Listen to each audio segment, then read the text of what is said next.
With service second to none, Deary Brothers Lincoln of Iowa City has been earning the business of customers in Johnson County and the surrounding area since 2010. Deary Brothers Lincoln is a full-service dealership offering new Lincoln custom orders with a dedicated sales, service, and parts department. They are proud to be here for you. As a happy customer, the entire Deary staff was unbelievable to work with. They found the vehicles our family was looking for, and we will definitely be doing business with them in the future. Check out Deary Brothers Lincoln on Facebook and follow them on Twitter at Deary Bros. Hello, and welcome to the Leave Your Legacy podcast. I'm your host, Kenya Murray. On today's episode, we have a basketball coaching legend, USA Basketball's Youth and Sport Development Director, and Iowa native, Coach Don Showalter. Coach, welcome to the podcast. I'm happy to be on.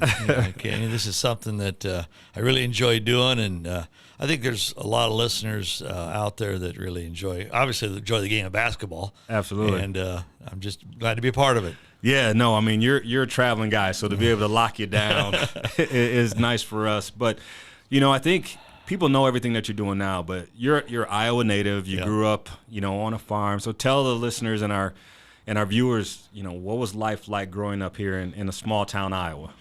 Yeah, it was a great life. Mm-hmm. I grew up on a farm just south of Iowa City, about 15 mile. If anybody out there knows where Windham, Iowa is at, why I used to ride my bike back to Windham and get some soda pop at the car dealership there. So I was just had a great childhood.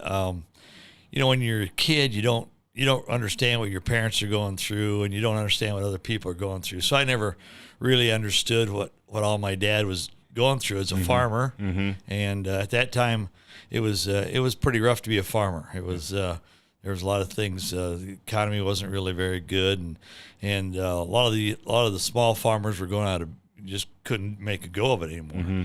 But I never knew that as a kid. I just was kind of doing my own thing, and I had 4 brothers, so there was 5 of us. And one thing my dad and mom did, they made sure I got to all the practices, and they never critiqued me on anything. Right. And I look back on that, and that was, I tell parents that all the time now when I go out and talk and visit with parents. I grew up in they never gave an opinion. Right. It was kind of like, hey, you do your own thing, and if you have a problem with it, then you work it out. Right. And I think in the long run today, parents try and do too much of that for their kids, and hey, let them fail. Absolutely. If they need to fail, let them fail. Yeah. And they'll work it out. And that's kind of what my dad and mom both. They love sports. Right. But they were never. They were just never ones to meddle in my business. I just remember one time growing up on the farm, my dad came to pick me up. I was like in 6th grade or something after a basketball practice, and I was not very happy. Right. Practice didn't go well, and I thought the coach was messed up. How we all do. Yeah, right. Actually, I was in 8th grade, so I got in the car and I started to talk to my dad. And my dad goes, "Son, you're just an 8th grader. You don't know nothing. Right. So be quiet and just do what you're asked to do." Right. And I just always remember that as growing up. But yeah, we had fun on the farm. My gym was our corn crib, mm-hmm. and we had our hay bin where we had to take care of the hay and make the floor good for us to bounce the basketball. Yeah. And had a really good neighbor friend who's a year older than me, about a quarter of a mile, and we'd meet in a barn, and we had a basket set up there, and we thought we were hot stuff. That's awesome. So was basketball the only sport you grew up playing, or did you play a number of sports? No, I played. I was really into baseball as a Okay. young kid, Little League, and at that age, we all think we're pretty good. Right.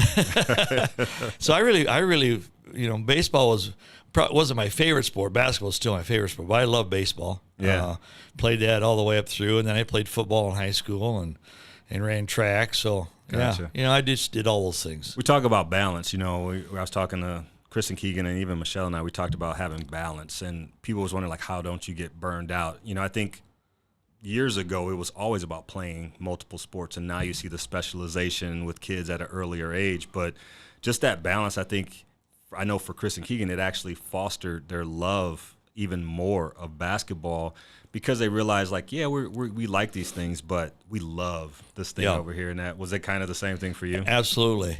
I think a lot of times young kids, I mean, we play for different reasons, and so you play because, I played baseball because a lot of my friends did. And I played football because a lot of my friends did. I probably didn't love it as much as basketball, obviously, but I had a great time with it. Yeah. And I think kids today need to play to find out what they really love. Absolutely. It might be, hey, they might find out, I love soccer, or I love baseball more than I do basketball. So the love of the game is really crucial to how they succeed. Absolutely. I was talking to Andre Woj now. He has a 5-year-old. So he was just asking me, like, what'd you do when they were that young to, like, get them to love the game? And I was like, Dre, we just kind of let them do their thing. Yeah.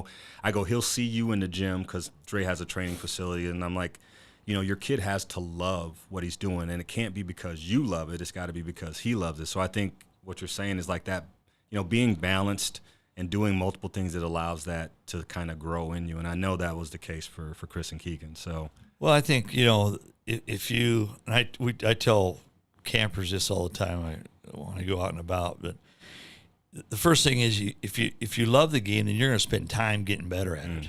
If you don't really love the game, you're not going to spend a lot of time getting better at it. Absolutely. So that love of the game is probably the most important piece that we as coaches and parents can give the kids at a young age. Yeah. Ages 5 through 10, 11. That goes a long way toward how good they become. Absolutely. So you fast forward, you go to Wartburg College. Yeah. Now, did you play there? I wasn't sure if you played at Wartburg, but Wartburg is, and we'll get to it a little bit later, Wartburg is a very central piece of what you do every year. Yeah. But you got into coaching. You graduated in 1974, got into coaching. Like, was there something that you knew early on in college? You're like, okay, I'm going to get into coaching after this? Or, what was that time in your life about? I think I knew I was going to be a coach like at 10 years old. Really? Yeah. Really? I mean, that's just what I was going to do. And I think it's interesting because I think everybody around me, my friends, knew I was going to be a coach. And I don't know whether I had that, I had that ability to draw out what a coach does. But, I went to Wartburg. I had a really good high school career. We played in the state tournament at Mid-Prairie, and you get all kind of accolades. And I went to Wartburg, and I played 2 years at Wartburg, and then I had some injuries that really held me back. And so there was opportunity to go into coaching at the high school there and some youth coaching. So, rather than try and rehab the whole time and not play much or whatever, I just say, hey, I'm going to be a coach anyway. Right. So let's get after it. Oh, that's awesome. And so that's kind of what happened. And I played for Buzz Levig, and he was awesome, Hall of Fame coach. And so that, I think that was a good path for me. And my ego didn't get in the way, right? Which was huge. I think sometimes their egos get in our way, but I knew I just wanted to be a coach, and I think that helped me on the path to becoming a coach. Gotcha. And after you left there, I think you started at Lone Tree as was an assistant coach, or were you the head coach? I was a head coach right out of college. Wow. I know. And I just gave a clinic this weekend in Chicago, and I told the coaches, I'm not sure I'd recommend that for everybody. Right. But, I didn't know better. As a head coach, and Lone Tree was, at that time, they were like 0-36 before I took the job. Wow. So it was a good situation in the long run because I had to build a culture, and, I kind of removed some seniors that weren't, I said, hey, look, you hadn't been successful for 2 years before this. Right. We're not going to get it done with you. And then, one of the claim to fame with Lone Tree is Steve Forbes, who's Wake Forest now. Yeah, absolutely. He's played at Lone Tree, but he was like in 4th grade when I was there. Okay, gotcha. And he was part of my elementary camps, and we still have a really good bond with each other. And he said, really, coming to my camps was what gave him the love of the game. Oh, that's awesome. So it was awesome, yeah. And Lone Tree was a great place to start. For me, as a head coach, everybody wanted. I mean, there was no place to go but up. Right. After 0-36. Right. So we had some success there, and it was just as a young coach, I didn't know what I didn't know. Right. You just went in and you tried to do the best you could and build some relationships, and Dan Dickel, who played with me at Mid Prairie, went to the University of Iowa, was a football player, and he was my assistant for a year, and it was just we had a great time. Oh, that's awesome. That's awesome. And I mean, your career has been phenomenal as a high school coach here in the state of Iowa. You go from Lone Tree to Central Decatur, and then obviously Mid Prairie. So with all the success that you had over those years, like were there certain players that kind of stand out to you, like either players that kind of help, like you were saying, build a culture? Obviously, you'll see players that had great stats and things like that. But overall, those years, are there any players that stood out to you where it's like, man, yeah, he made a difference in the program when we were, or this season? Yeah, I think at every stop, it's interesting because I was really at 4 different high schools. I was at Lone Tree, where we had to really build the culture from the ground up. Then I went to Decatur, which had success before I got there, and you had to build that trust. They weren't, hey, we were good before you came. Right, right. So what are you going to help us out with? Gotcha. Type thing. And then I went back to my alma mater, which I said I'd never do. Right. At Mid Prairie, people sometimes remember you for a lot of the reasons. Right. But I was very successful there as a player, and so. I was going to be there 4 or 5 years and move on, but 28 years later, I was still there. So, but we had a good culture there. I mean, before I got there, it was good. Cal Hickman was the high school coach there during my time. So the culture was really good. And then my last years coaching was at City High. Yeah. And they had not had a lot of success at City High. They had won a state tournament with Matt Gatens, of course. And then after that, it kind of fell off by the wayside. And so there was a stretch there of about 8 or 9 years where I think City High really struggled a little bit. So that was, again, kind of like Lone Tree, where I had to come in and build a culture. Right. And so I had two schools where I had to kind of rebuild everything, and then 2 schools where I had to sustain everything. Right. And great times. I mean, I loved all 4 schools. And I tell young coaches, I think young coaches have what I call destination addiction. Right. Where they, they're going to be here and then they're going to get there and the next place, and all of a sudden they're going to be in the NBA and it's all done with. Yeah. But you got to do a good job of where you're at. Absolutely. And I think, you talk about destination coaching, and the thing is about that is they may not see it because they have their eye on like the next thing, but the players and the people around the program see that and they feel that. And I think they do a lot more damage to a program if that's kind of the mentality, is like, okay, I'm just waiting for the next thing.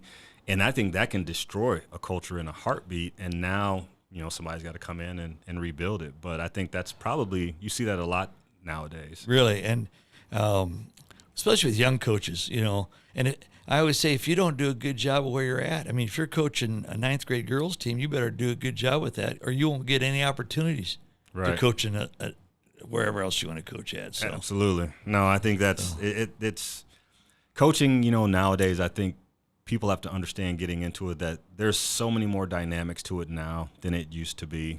Whether it's, it doesn't matter the level, because as a high school coach, you talk about going back to your alma mater, but I think as a high school coach, you alluded to it earlier, like we're seeing more and more where there's all these outside forces that you have to deal with. And I think that personally, I'm in a good situation at Prairie because I've known most of the girls and their families since they were really young. But a coach going into a situation, we see like there's an epidemic of coaches leaving high school jobs because of all this outside noise. And we're also seeing it in the number of referees that are leaving as well. So, like, what are your thoughts on kind of just the environment that high school coaches are in right now when it comes to, like we talked about, just the outside noise? That's we could go for hours and hours on that that aspect of it. But I think, kind of in a nutshell, people ask me if players have changed much, and now I get a chance to work with I've worked with elite players in the country for 15 years. I don't think the players have changed that much, if at all. I just think what surrounds them have changed. Social media and the mental aspect of the mental health aspect, and and the circle around the players. Right. Sometimes is people want something from these players, even in high school, even in normal high school. Right. And I think the other thing is players. They only hear, nobody's really honest with them. Right. Right. They'll tell them what they want to hear because they want something from them. Yeah. And we say, from our standpoint with USA Basketball, when we bring them in, we say we're going to be honest with you. Yeah. If you're not very good with your left hand, we're going to tell you. Yeah, absolutely, absolutely. If you don't sharpen this piece up in your game, you're not going to make it to the NBA. Yeah. So nobody really tells them that. So I don't know if the players have changed much, but I think that those kind of things have influenced players more than it was 10, 15 years ago. Yeah, absolutely. I think the one thing that players are finding out, this is one of the things I talked to Chris and Keegan about.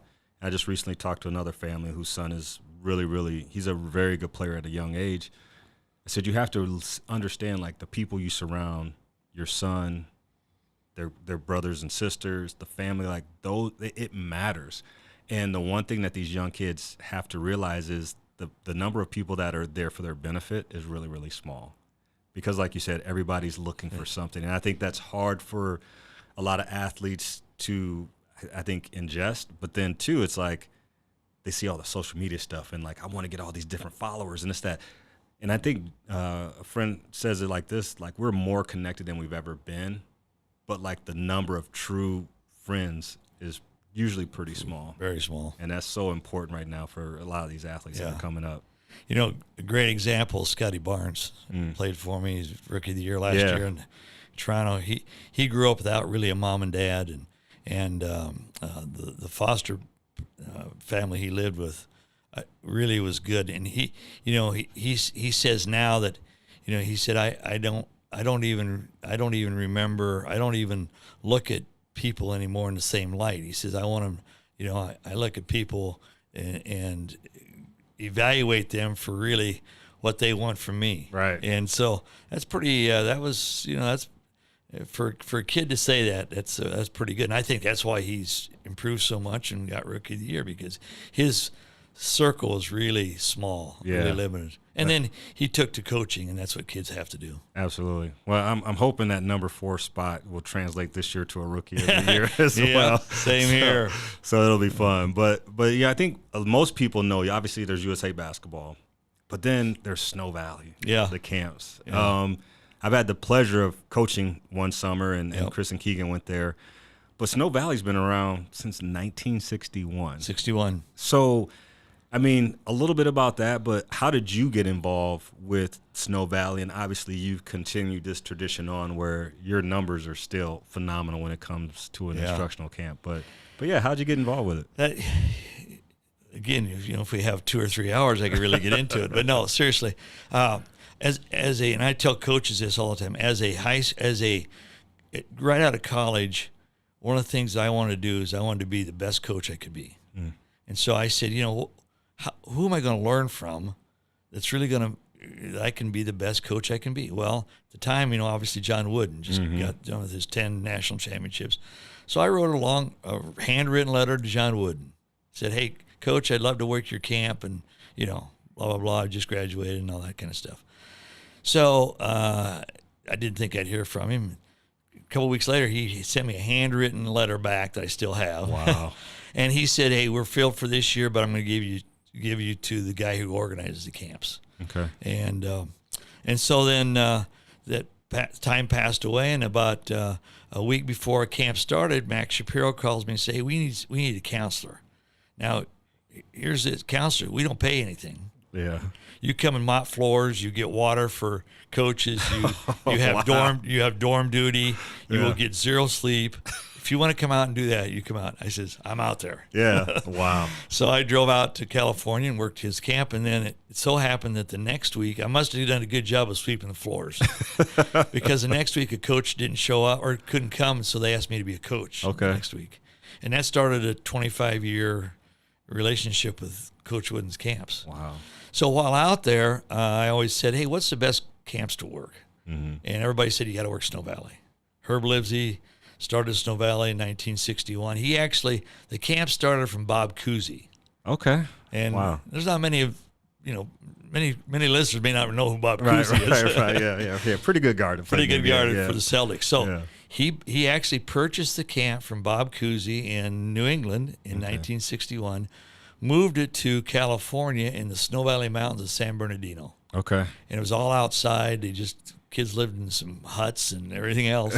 But that's how it started. Yeah. And so later on, after I worked women's camps for a couple of years, Jerry Slackhouse, a longtime friend of mine who passed away several years ago, but we went to work Snow Valley out there. And, we said it's a skill development, no nonsense type of camp. And we said, this is a good Midwest camp. I mean, this is something I think Midwest kids could really buy into. Right. So we actually purchased a franchise. Okay. And brought it back. First year was at Waverly, and we were at Cornell for a year, and then back to Wartburg, and then they were reconstruction. We went to Luther for a couple of years, and then its permanent home now is at Wartburg. So that's how Snow Valley got started. Yeah, and it's been amazing. We have sold out every year for 4 sessions, and it's just been unbelievable, really. And your camp is one where if the kids coming there love basketball because from getting up at like 5:30 in the morning and going and doing workouts and then getting breakfast and then going till sometimes 11:30 to midnight in a day and then having to do it all over again. Those kids are one coming there to get better, and 2, they absolutely love basketball because most kids would not want to go to a camp like that. So you have to feel good about that. Yeah, exactly. And there's a lot of kids that really love basketball. Right. I mean, I'm amazed every year that the number of kids who just absolutely love the game, and that goes back to parents and coaches and people that are bringing up those kids. And the love of the game is certainly important. And we tell kids every year, my first speech is, this camp is not for everybody. Right. And I tell parents that before they send the kids, this is not for everybody. Yeah. And I tell coaches that too. Coaches, this camp isn't for everybody. Yeah, because you have to work hard as a coach. I remember that. It was long days. It was long days, and but it's a different. The old 5-star camp, who you maybe went to as a camper. Yep, I did. And I worked that one too. Is probably kind of the same. Kind of the same type of camp as Snow Valley, because you did, at that time you did stations, and Rick Pitino was at Basket 13, and Garf was running around in his cart, and so that was very similar to Snow Valley, and obviously the club scene and everything kind of did away with that from that standpoint. But we still seem to be going strong at Snow Valley. So. Man, that's awesome. I want to go back to Coach Wooden because. I remember you telling me a story. I think we're on our way to Minnesota, and the story was about obviously working Coach Wooden's camps, but then your kids would travel with you, and there was an unbelievable relationship not only with you and Coach Wooden, but with your kids. What was it about Coach Wooden that made him so special to you, to your kids and your family? I mean, first of all, I think one of the 5 traits of a good coach is humility. Mm-hmm. And Coach Wooden showed that every day. I mean, he encouraged us to bring out our families, and so we got to be. We made it a summer trip. That time we were teachers, and we didn't make much money, so we tent camped on the way out. And got out to camp, and they would put us up in the dorm, and our daughter Melissa and our son Brent were. They were at that age, they were elementary kids, and they could use the pool and all that kind of good stuff, but. Coach Wooden, I mean, he would make sure that they had what they wanted and needed, and he would sit with them at lunchtime, and they'd sit on his laps, and it's really funny because in college, my daughter brought home her boyfriend to our place, and he saw the pictures on the wall, and he was going, Coach Wooden, and Melissa goes, oh yeah, we go out and see him every summer. So it was really I just think he never had an ego, and he adored our kids, and there were several other families that we're really close to that we went out with. So that was a neat family time for us. It wasn't just me going out and working camp. We'd go to Disneyland for a day or two after. Camp in the tent beside Disneyland and go to Disneyland, and so it was really a neat family time.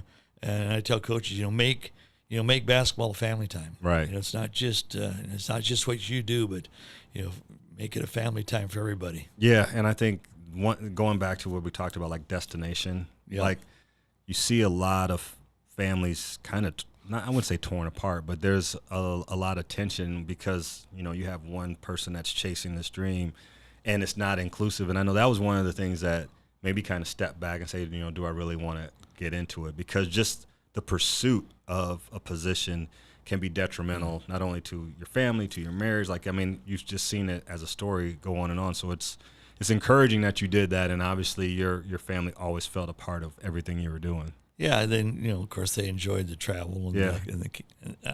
they didn't enjoy the camping as much, I don't think. But now our camping's a little different. But but you raise a great point. When you have kind of destination addiction, I mean that's kind of in all our lives. I mean it affects hey, I want a better car, or unfortunately I want somebody else to live with, and I mean so. That destination addiction can really be a part of a life that is destroying. Yeah, absolutely. Not only from the basketball standpoint. Yeah. So, okay. Small town Iowa. Yep. Head coach in high school. Then all of a sudden, like 2009, I believe, is when you started coaching for USA Basketball.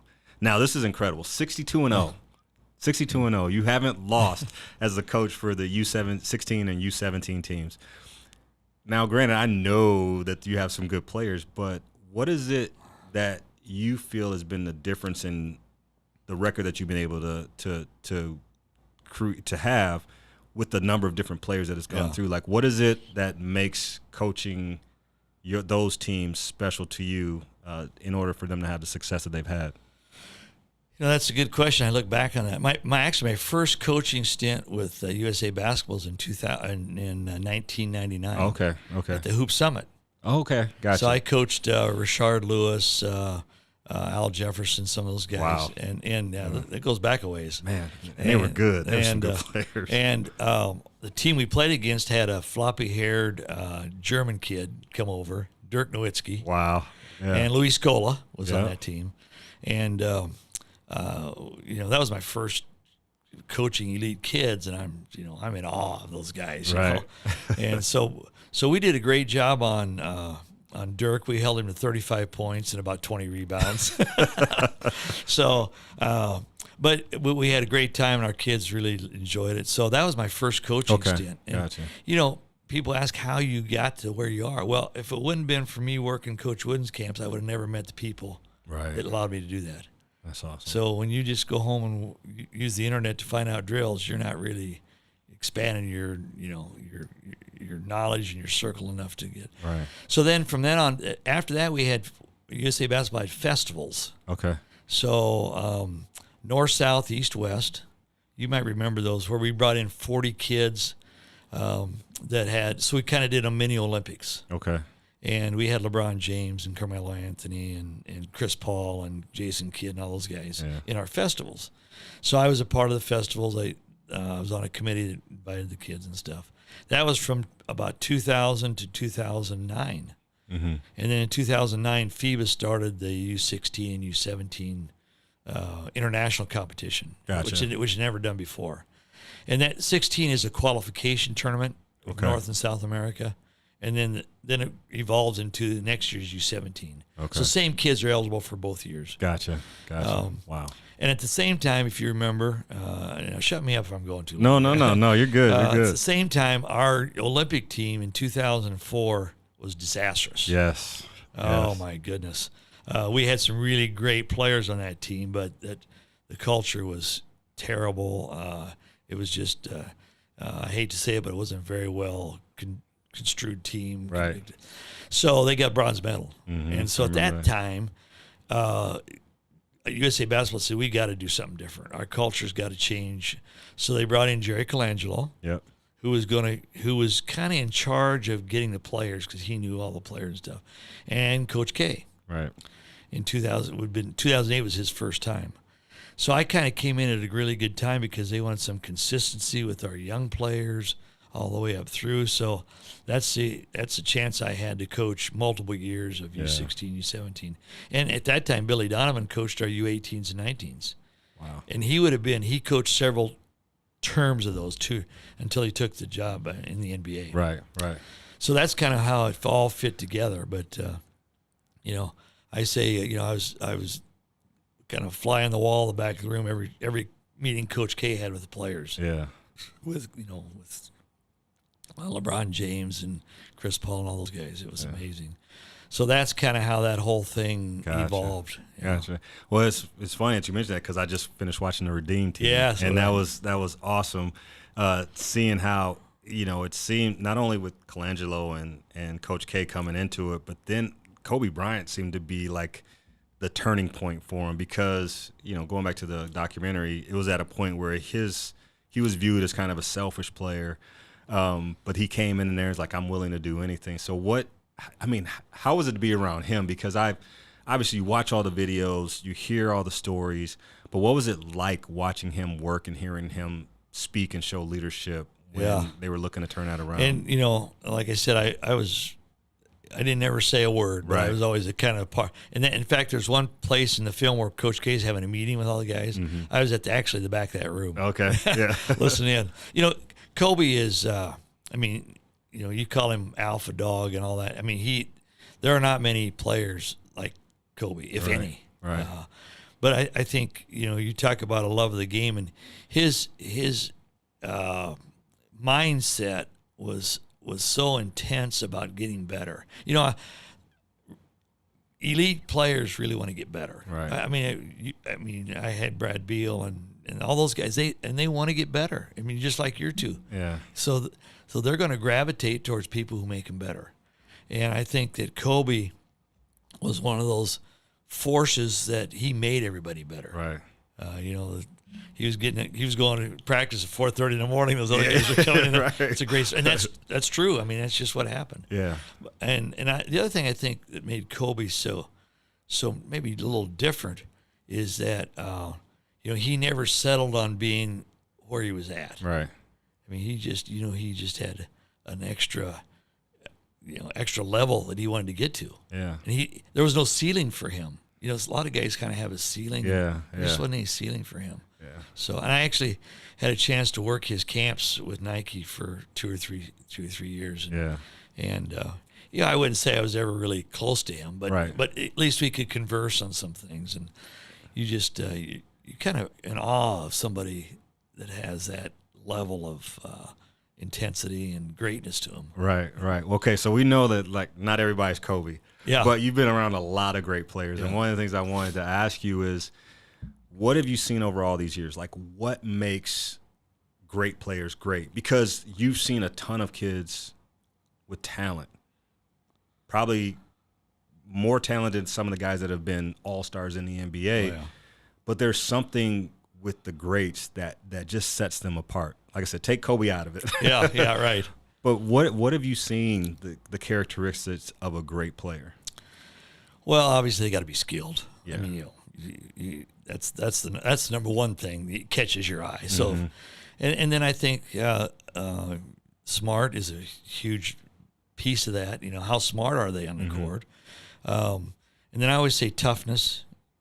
And toughness is really hard to define. Right. I tell kids that, define toughness. Well, I don't know what toughness is, Yeah. but you know it when you see it. Right. So, I mean, and then I think versatility for us is really a key. Yeah. Can they guard different positions? But I think the whole key is the fact, how resilient are they? Right. And resilient is competitive. Mm-hmm. And I can name you some players that were really, really good and didn't make it in the NBA because they weren't competitive enough. Mm.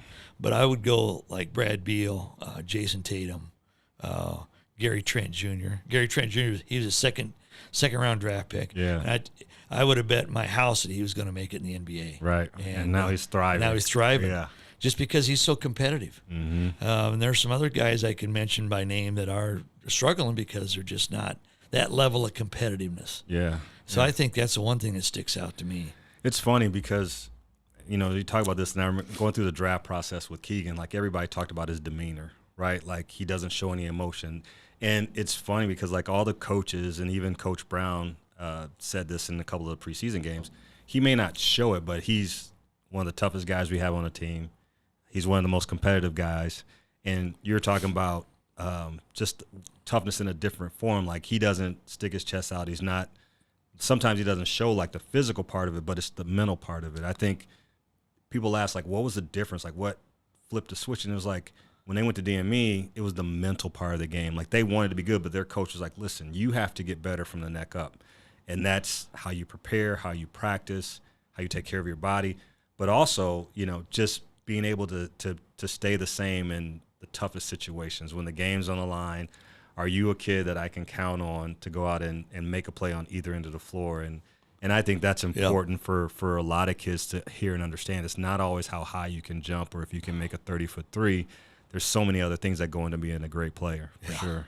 And I think that separates. Right. We talk about, to our players, we talk about what's separators. Well, one of those separators is, how you approach the game and your mental aspect of it. Because, there's a lot of players. I watch thousands every year when I go scout for our teams, and there's thousands of players who are really good. They have great skill. They're smart, but when it comes right down to it, they're not wired quite right to be that alpha dog or to be actually to get to the next level. Yeah. No, that's awesome. So every podcast I have some rapid fire questions for our guests. So now I took a lot of what I know about you into these questions. So I'm going to ask, the first one is, in all of your travels, what is your favorite country to travel to and why? There's a lot, a lot of different countries that I've had a chance to be part of. Spain is still one of my favorites. Mm-hmm. I mean, I just love Spain. The people there are great.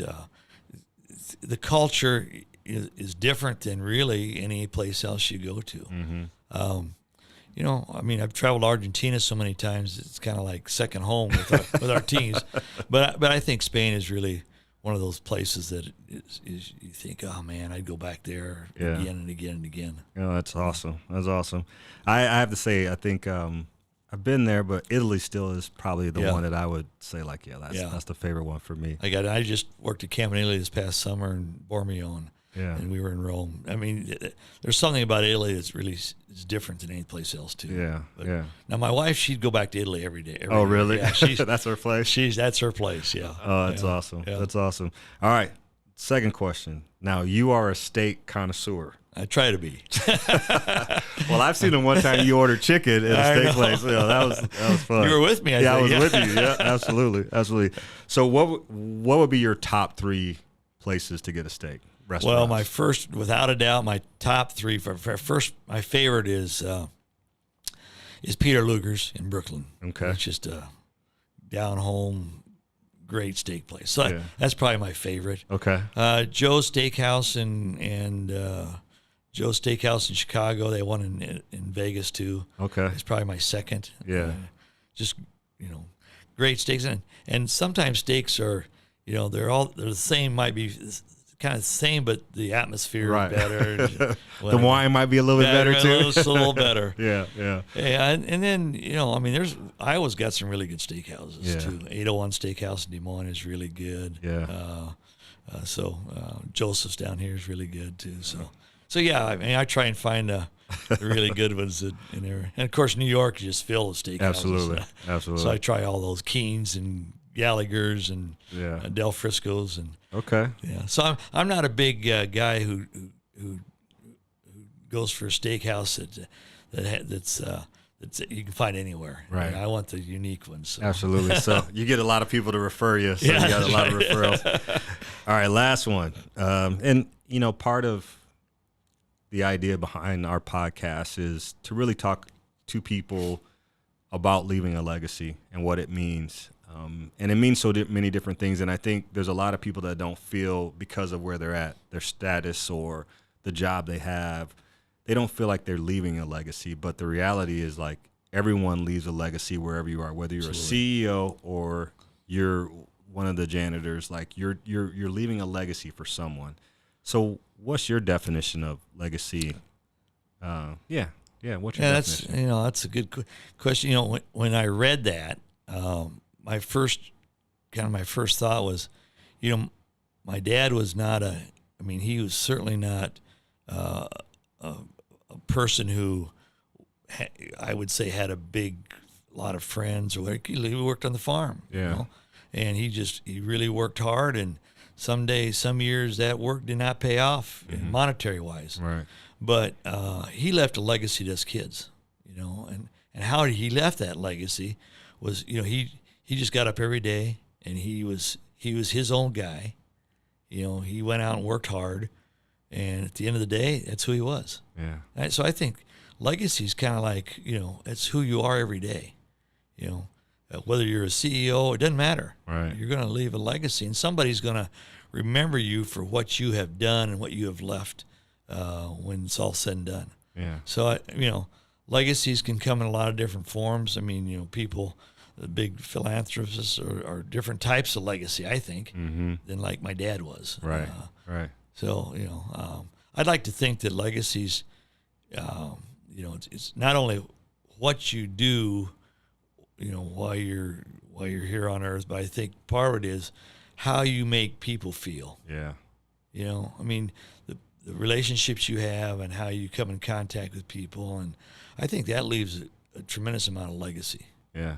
With what you do. Well, I love that. So, with that, Coach, I just want to say thank you. Like, this has been awesome for me. I know, like you said, we could talk for hours, especially when you get to the basketball thing. Yeah. But I just want to say thank you for taking the time out to come and join us on the podcast. We'll have to next time wrap in some questions about Jordan Montgomery and how he was the glue to your teams at Mid-Prairie. I hate to say this about Jordan. He probably wasn't the best player, but so my positive thing about Jordan was he was a great teammate. Right. I love that guy. He played for me, and he's just an outstanding person, as you well know. Yeah, absolutely. Well, thanks again, Coach. Yeah. Thanks for joining us. Been a great pleasure. Awesome. Thanks. I want to leave you with a quote from author Ralph Waldo Emerson. The purpose of life is not to be happy. It's to be useful, to be honorable, to be compassionate, to have it make some difference that you have lived and lived well. A big thank you to Coach Don Showalter for joining me today. Please go to the Talk About Network on YouTube, subscribe, give us a like, and hit that notification button so you know when the new episode drops. You can find this podcast on Apple, Spotify, or wherever you get your podcasts. I'm Kenyon Murray. Until next time. This podcast is sponsored by Storyline Multimedia. Storyline is an Iowa City-based media company that specializes in creating high-quality video, photo, and audio productions for local businesses. Not only that, but they also produce a number of podcasts, including this one. So if you're interested in sharing the story of your business with the world, contact them today by visiting StorylineMultimedia.com. And remember, your story matters.